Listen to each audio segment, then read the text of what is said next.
ननकाना साहिब में para force ने कब्ज़ा माफिया से करोड़ों रुपए मालियत की 260 कैनाल अराजी वागुजार करवा ली। पैरा फोर्स ने दौरान कार्रवाई बाअसर माफिया के कब्जे से करोड़ों रुपए मालियत की 260 कैनाल अराजी वागुजार करवा ली। पैरा फोर्स ने कब्ज़ा ग्रुपों के सरगना के खिलाफ थाना पेरा ननकाना साहिब में मुकदमा दर्ज करवा दिया।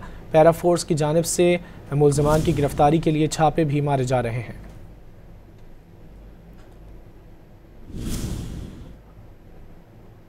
ननकाना साहिब में पैरा फोर्स ने कब्ज़ा माफिया से करोड़ों रुपए मालियत की 260 कैनाल अराजी वागुजार करवा ली।